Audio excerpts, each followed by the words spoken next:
This is hypnotic authenticity. This is a space for inner clarity, where hypnosis meets self-inquiry, where the stories that you carry can become gentle invitations for change.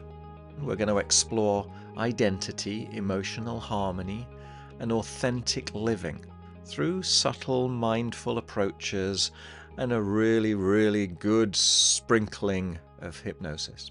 So take a slow, deep breath and let's begin. So this is for men in particular, but women will find it interesting maybe to understand what on earth is going on in some of the male psyche. And I'm going to talk about a sort of an insidious subject this time. So this is the aspect of nice guy scenarios, which is involved in giving, in taking care of other people.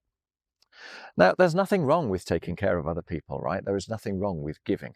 The problem is the nice guy is giving in order to get. He's giving in order to divert attention away from his flaws and just place the attention anywhere else, but ideally on his good aspects of his personality. So the whole purpose of giving is to make yourself look fabulous. So the other person will be really, really grateful. So they will treat you like you're an angel. So if that makes sense, I'm going to hazard a guess that you kind of resent the giving. It's certainly not given with an open heart, and that you're probably keeping the score. I did another video somewhere else about games people play, and this is one of the things that happens when you're playing games. Every time you do something nice, there is a part of you which is only doing it in order to get the next get out of jail free card, so that when you go off on an explosive, ugly, self-induced, victim-based anger rant, well, then you can kind of bring out one of these cards and go, oh yes, but do you remember when I was really, really nice? So the end result is that everything about the giving is conditional. You're giving to get. When you do that, you feel like an absolute fraud. When you do that, the person that you give to feels manipulated. The likelihood is they're gonna know it, even if they can't name it. And they're going to be hell-bent on making sure that whatever it is that you're trying to get underneath the surface without naming, that they don't deliver it. The giving is a way of maintaining the indirect approach, which kind of persists the story that there's nothing wrong with you, that you're already perfect, that you're so perfect that you're able to give to others, but they expect nothing in return. But because it's a lie, it breeds another compounded element of self-disgust. More than that, because it doesn't deliver, you're actually likely to end up getting frustrated and resentful with the person that in theory you're being nice to, the person that in theory you're giving to. So you end up raising the sort of the aggression stakes, even though that's the last thing that you want to do. The irony.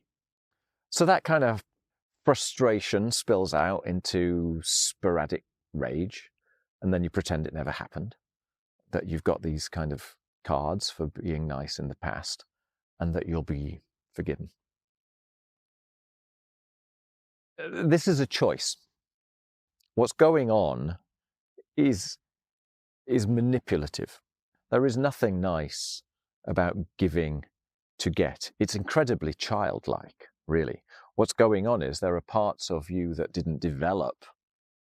They were stunted by an experience in child life that you're now kind of reenacting in order to get over. This is how people kind of develop in later life. If they can't enunciate and process things intellectually, then it kind of comes out in the body. It kind of gets expressed in some other way.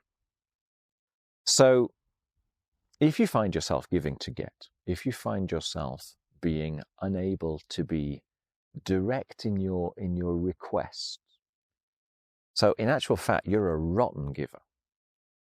If you find yourself being an absolutely rotten receiver, you don't even really know how to receive because, well, part of you is intrinsically bad, this masculine, dark energy. And so the story inside of you is there's an element of you which is kind of disgusting. If that's going on, then it's very, very hard indeed to receive as well.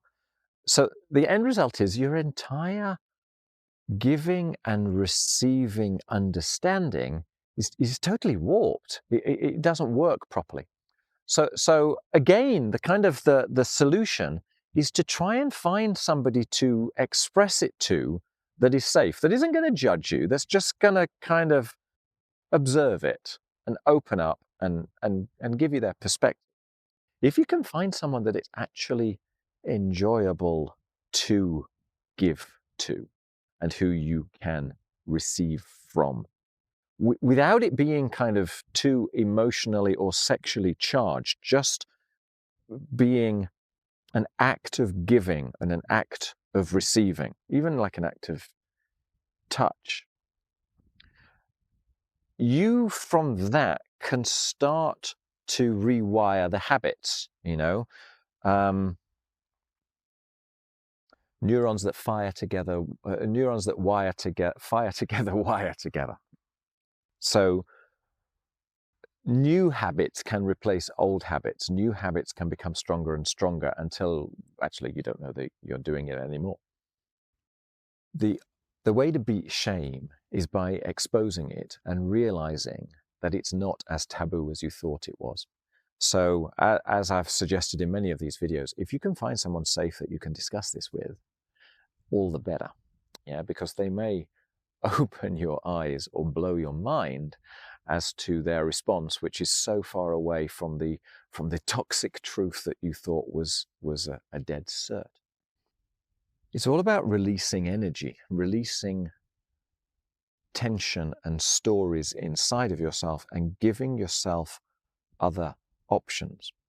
Because the solution that you come up with to give to get doesn't work anyway. And it's more likely that it's going to trigger a sort of a manipulative response in the other person and a sort of a self-disgust in yourself. You end up further away from yourself because you're giving from a place of distrust rather than a place of trust. So you're getting further away from making friends with yourself is basically what I'm saying. When you make friends with yourself and you consider this from a step back, all you're doing really is understanding that the actions that you are habitually coming out with are products of misconceptions which occurred when you were too young to really be able to choose any differently or know any better. And so you're sort of coming to the point of accepting the flaws inside of yourself and seeing that actually they're not necessarily flaws, that they're just aspects of your personality, and that those aspects, like many things, have benefits and downsides. They have pluses and minuses. And there's 1,000 things which are absolutely fabulous about masculinity, which come along with all of the things which are kind of, well, I don't know if they're not so good, but that are potentially, that might be perceived as wrong by others. When you can see that in yourself, when you can see that your understanding of your reality was made up in the way that it was, and that it might be right, it might be wrong, you can similarly see that in other people. So suddenly their flaws become beautiful. Yeah, you're no longer trying to prove yourself. You no longer always need to be right. You can start to question just the words inside your head. You can start to question the ego. When you can relax the ego, then you can really, really become good friends to yourself and good friends to other people, because you no longer have to beat Yeah, you can just be, and they can just be. Everybody can just be, and everybody can be nice. I hope that's of interest. It's just another aspect of nice guy syndrome that you give for all the wrong reasons. All right, take care. Thanks. Bye.